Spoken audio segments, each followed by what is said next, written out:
Hey, it's Paul from howtoplaybassdotcom. This is the June 2013 monthly e-zine. This is the video portion of the lesson. The PDF's already been sent out.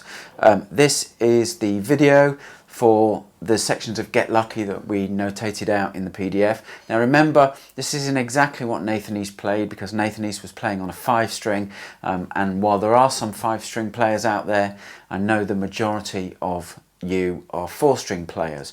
So what I did in the PDF was adapt some of Nathan's lines from a 5-string into conventionally tuned 4-string, so that if you're playing this with a band, you can take these lines, play along and sound reasonably authentic because they are based on what Nathan's playing. Just there's some slight changes of octave and the occasional connecting note is changed as well. The original bass line I do have in my transcription store if you're interested.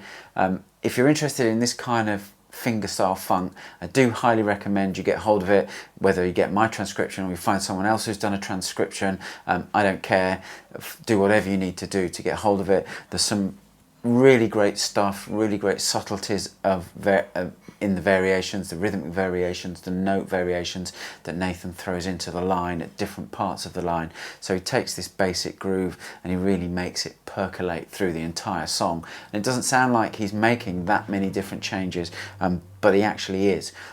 So it's a really worthwhile study for you to do if you're interested in this style of bass playing. If it's just something you want to pick up to play with the record or to play with a bunch of friends, then the stuff that we go through in the rest of the lesson should help you do that. This song just got 4 chords. It's B minor to D to F sharp minor to E.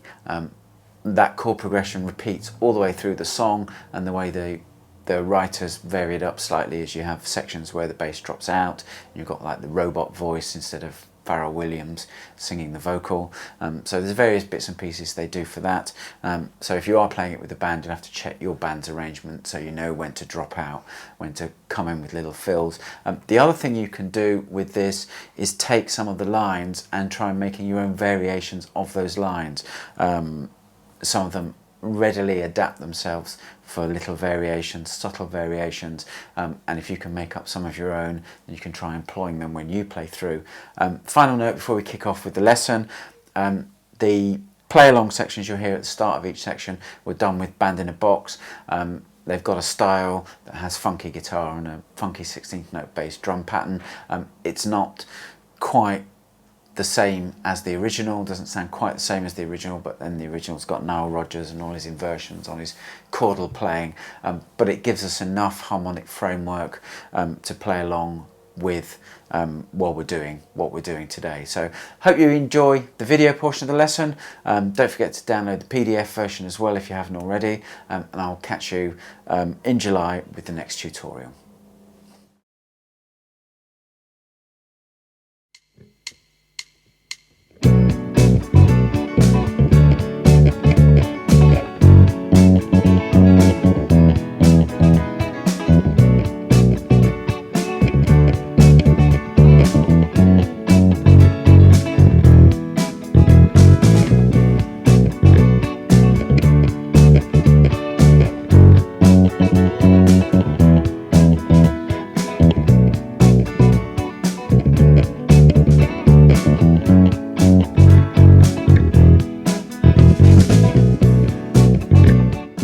Okay, you just saw the basic kind of 8-bar groove that we're going to do. It's basically based around mostly its root notes. Progression goes from B minor to D to F sharp, F sharp minor, back to E.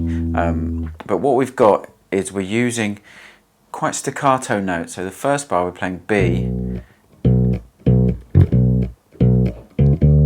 So we're playing B is the 2nd fret of the A string, of course. That first variation or first different note is the F sharp on the E string. So B, B, F sharp, B, B, C sharp, 4th fret of the A string, which will take us up to D. Next bar, we're just going to play D, just like that, 5th fret of the A string. I think I've got the open string shown in the PDF, but I prefer to play at the 5th fret of the A string. It makes it easier to get the short staccato notes. Then the next bar, the F sharp minor, we're going to play, which is low F sharp, 2nd fret of the E string, octave F sharp, 4th fret of the D string, 3 more octave of the F sharps, and then F sharp and the open D string. And then the last bar is E, the 2nd fret of the D string. We're going to play, which is E, E, E, E, D. So that first 4 bars played slowly.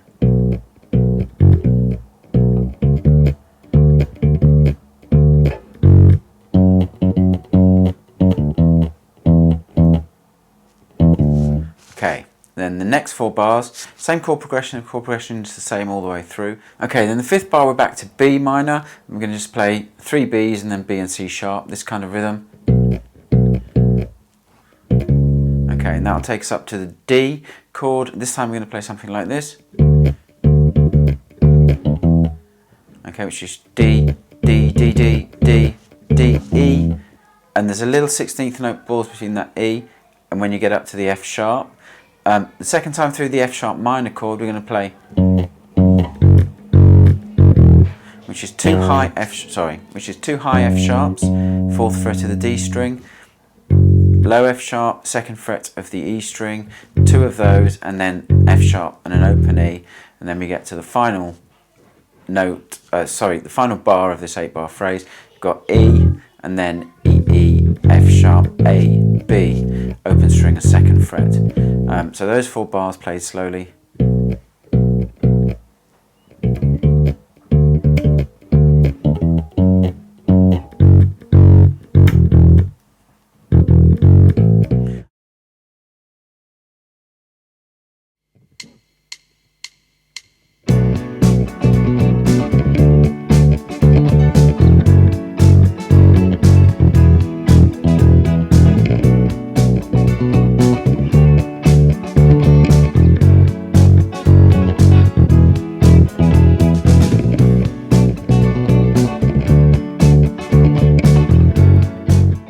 Okay, you just heard variation 1. We'll go through it bar by bar. That's the first bar. We've got Bs and the octave, 2nd and 4th frets of the A and the G string. And then we've got C and C sharp, 3rd and 4th frets of the A string, which drive us up to the D. And then in the D bar we're going to play, which is D, D, D, 5th fret of the A string, octave D, the 7th fret of the G string, back to D, D again, and then the open E string. Then we're down to the F sharp minor chord. We're going to play, so it's F sharp, F sharp, F sharp, octave F sharp, open E. Octave's the 4th fret of the D string, the main F sharp is the 2nd fret. And then we've got E, E, octave, low E, octave, low E, open A sharp, 1st fret of the A string. So that 4-bar pattern played slowly would be something like this.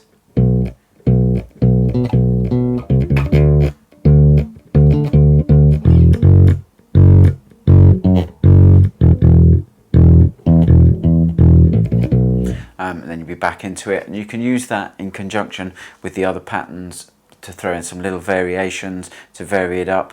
As with the first pattern, start out learning it slowly, use a metronome, use band in a box, use a drum pattern, whatever you need to use. Start out slowly and gradually work the tempo up until you can play it at kind of the tempo of the song, which is 115 beats per minute. Let's go and look at the second variation.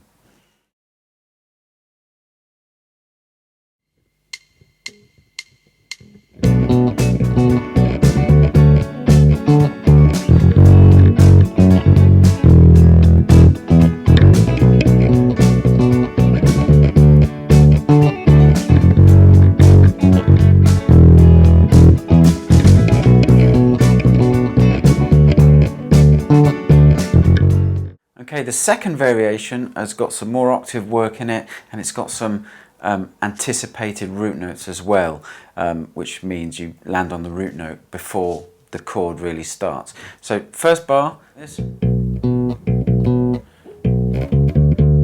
which is B, octave, 2 Bs, octave, pause, B, C, D, D, sorry, C sharp, D, D. Again, I think I've got the Ds notated in the PDF as the open string, but the 5th fret of the A string is a better location to play them. Okay, the second bar, this is where we've got the first anticipated root note. We're going to play something like this. So we're playing D, D, octave D, D, and then open E, F, F sharp, and that F sharp's the last 16th note of the bar, but it's effectively the root note of the next bar, so you have to watch that.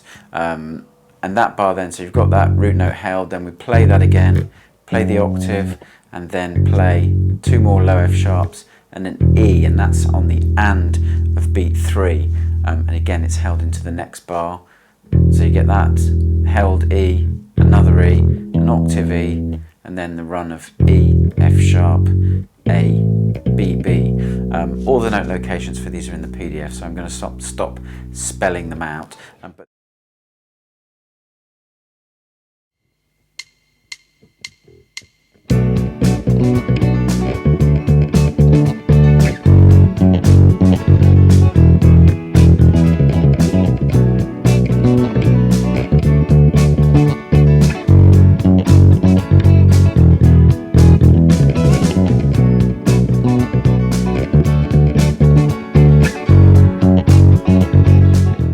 Okay, variation 3, just heard it with the Band in a Box sketch track.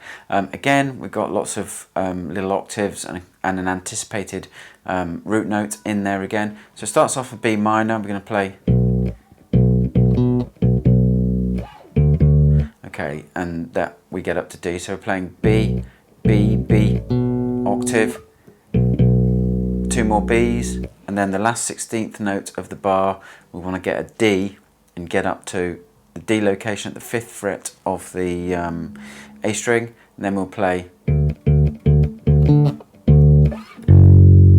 that's where we've got that anticipated root note for the F sharp chord, the F sharp minor chord. So we're playing D, D, D, D, octave, and a D, and then F, that lower F sharp. So we play that low F sharp, then when we get into the F sharp bar itself, we've got an octave F sharp, another low one, another octave, 2 more low ones, and an open E.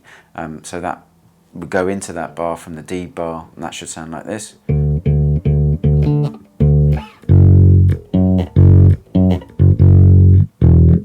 then that note there, that second E, is the start of the E bar. We're going to play,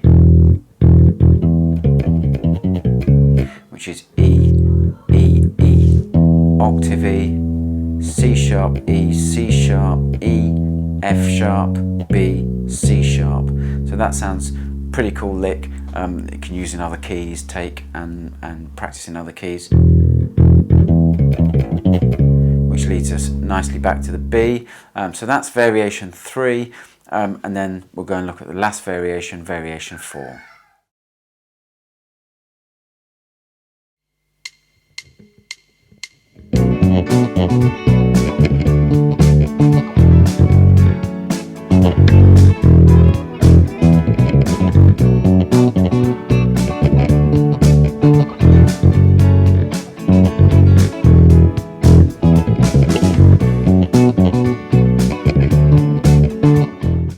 You just heard the last 4-bar pattern being played with the Band in a Box sketch track. Nice pattern this. The thing to watch out for is in bar 3, where there's nearly 2 beats of space. You just got to watch out for that. First bar's fairly straightforward. So you've got B, F sharp, B, F sharp, B. Those are the last 2 of the octave B, of course. Back down to low B, D, C sharp, then up to D at the 5th fret.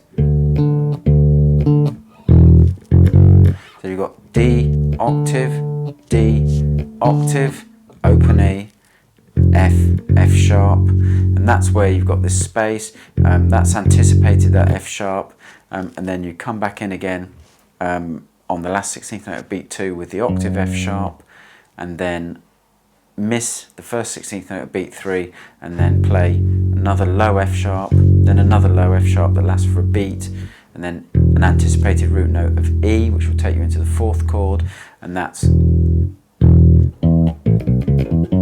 with that catchy run that you heard as well. That catchy run is you go from the open string to the octave, and then A, B, C, open string, second and fourth, sorry, A, B and C sharp, open string, second and fourth frets of the A string, and then E, F sharp, second and fourth frets of the D string, and then the low F sharp, the second fret of the E string, and that will be that pattern. Some great patterns there. When you've learnt them, I highly recommend you play them in other keys, try adapting them for other chord progressions, and I do recommend getting hold of the transcription of the original, because there's some fabulous stuff in there that Nathan East plays that you can lift. I've just picked a few bits and pieces, but some of the variations, the subtle variations he makes to the groove, are very well worth studying. This is a masterclass in this kind of playing. So if you're at all interested in this kind of funky finger funk disco kind of stuff, chic stuff, the Bernard Edwards kind of feel, you definitely want to check this out. There's loads of great stuff going on. So hope you enjoyed that. I'll catch you with the free tutorial in July.